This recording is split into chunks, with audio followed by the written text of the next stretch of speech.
And we remind people of the good news of the gospel again and again and again until it tastes sweet to them.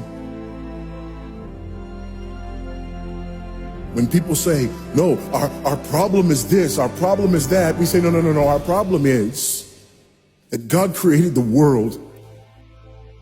And God created man, and he put man in the garden to keep the garden, and he gave the man a command. And he held that man to perfect, perpetual obedience to that command, and he promised him life if he kept it, and death if he didn't. And he didn't keep it, he ate. And because he ate, because of that one man, sin entered the world and death through sin. And everyone born from that man through ordinary generation inherited that man's sin nature. And because of that sin nature, sins proceed from it. And our world is broken because of that sin. And we stand guilty before a holy and righteous God. And we know that he's holy, and we know that he's righteous, and we crave justice. But the problem is that if God gives us justice, we all die.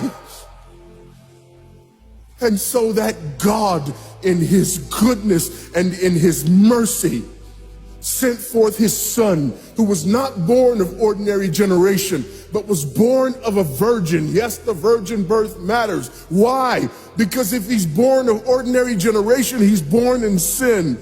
But because he's not born of ordinary generation, he's not born in sin.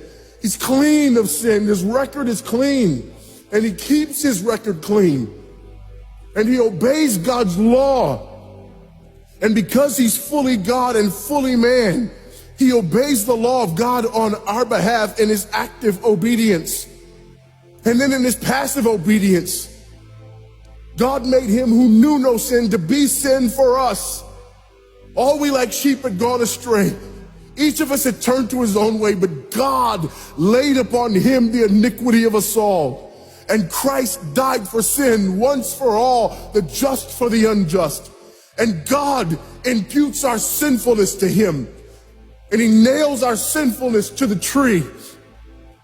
And Christ dies and raises again on the third day for our justification. And there's another imputation. The righteousness of Christ is actually imputed to us so that God can be both just and the justifier of the one who places faith in Jesus Christ.